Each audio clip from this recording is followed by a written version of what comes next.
Depuis la réunification, Clémence est de plus en plus présente dans Koh Lanta, le feu sacré. Dans le 10e épisode diffusé ce mardi 25 avril, la candidate remporte même sa deuxième épreuve d'immunité à la suite. Elle se livre à Télé Loisirs. Un nouveau départ. Ce mardi 25 avril, TF1 diffusait le 10e épisode de Koh Lanta, le feu sacré. Après avoir remporté l'épreuve d'immunité la semaine dernière, Clémence réédite l'exploit en étant la candidate avec le meilleur équilibre sur l'épreuve statique de l'étoile. Depuis la réunification, la jeune femme de 27 ans est de plus en plus visible à l'écran grâce à ses exploits sportifs mais aussi en prenant part aux stratégies du camp. Quand il n'y a pas besoin de se mettre en avant, je ne vais pas le faire. Si je me retrouve dans un groupe dans lequel il n'y a pas de leader, au contraire, je peux prendre des décisions sans problème, indique-t-elle dans un entretien accordé à Télé Loisirs. C'était très dur psychologiquement, Clémence, Koh Lanta, évoque le moment le plus difficile de son aventure Télé Loisirs.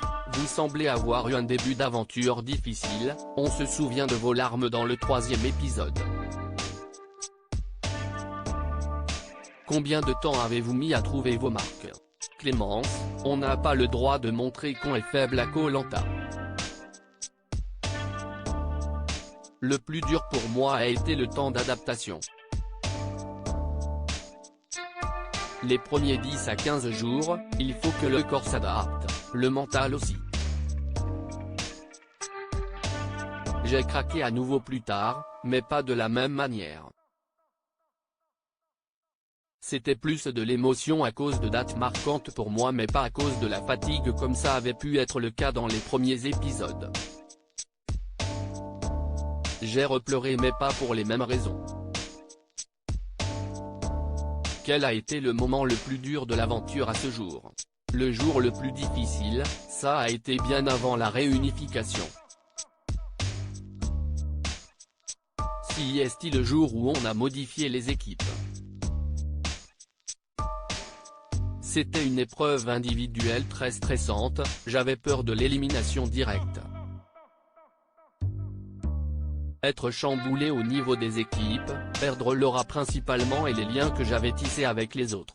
C'est ce jour-là le plus difficile, pas forcément à cause de la météo ou de la faim. C'était très dur psychologiquement. Vous semblez discrète mais efficace. Est-ce votre nature ou y a-t-il un brin de stratégie? Je suis vraiment comme ça. Quand il n'y a pas besoin de se mettre en avant, je ne vais pas le faire. Si je me retrouve dans un groupe dans lequel il n'y a pas de leader, au contraire, je peux prendre des décisions sans problème. Quand je sens que ce rôle est déjà assumé, je n'ai pas besoin de diriger un groupe, je ne m'affirme que si c'est nécessaire. C'est pour ça que j'étais assez discrète, il y avait quand même des personnalités assez fortes qui prenaient le groupe en main. Je n'avais pas envie d'avoir ce rôle-là. Koh Lanta 2023, Clémence assure qu'il n'y avait pas d'appréhension autour de l'alliance de Frédéric, Nicolas, Quentin et Gilles qui sont vos alliés? Au moment de la réunification, ma principale alliée reste encore et toujours Laura, malgré notre séparation à la suite du remaniement des équipes. Mon autre allié serait Elena avec qui j'ai noué un vrai lien dans la deuxième partie du jeu en équipe. Ce sont vraiment deux alliées féminines. En second plan, je dirais Frédéric et Quentin. Y a-t-il une tentation de girl power? On ne se pose pas cette question. Vu comment s'est passée la première partie du jeu avec le remaniement des équipes, on essayait plus de comprendre les stratégies et les affinités qui s'étaient créées pour essayer de trouver un chemin tout tracé. mais on ne réfléchit pas dans ce sens-là. Justement, on voit l'alliance des 4 fantastiques avec 4 hommes, Frédéric, Nicolas, Quentin et Gilles. N'est-ce pas un peu macho?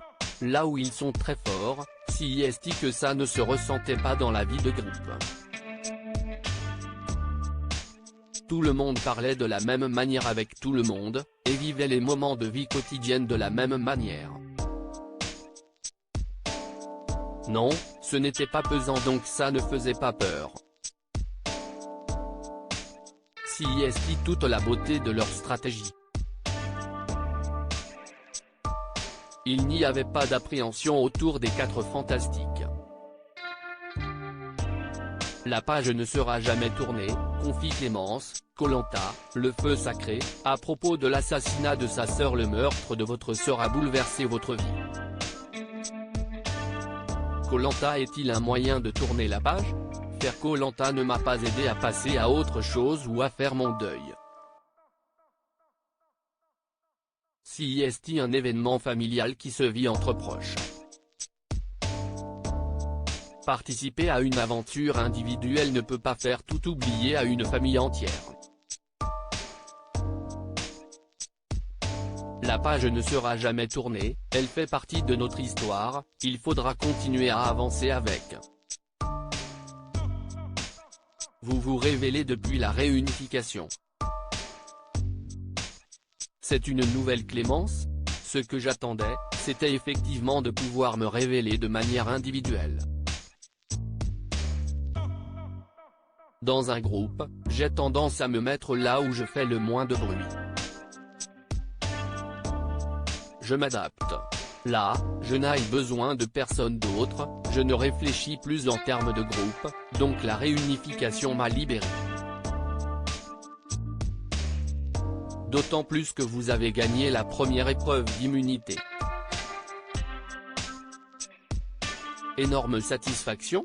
C'était grandiose. Gagner la première immunité de la réunification, c'était un rêve. Si est-il juste sacré, ça marque vraiment les esprits. Ce qui m'étonne encore aujourd'hui, si est-il qu'au moment où je gagne, je n'explose pas de joie. Je me souviens avoir fait un petit S, je m'énerve et je rejoins Denis. Je suis toujours dans la discrétion. Ça reste un moment magique et je m'en souviendrai toujours. Selon vous, quel est l'aventurier le plus redoutable? Je dirais que ça reste celui que je trouvais le plus redoutable depuis le début du jeu, Nicolas.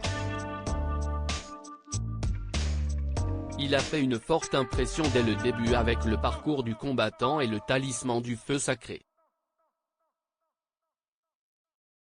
Il dirigeait son équipe jaune de manière calme et posée. Sur les épreuves, il arrivait à les cadrer et les canaliser comme un bon chef de rang. Si est-il celui qui a le plus de capacité et de polyvalence.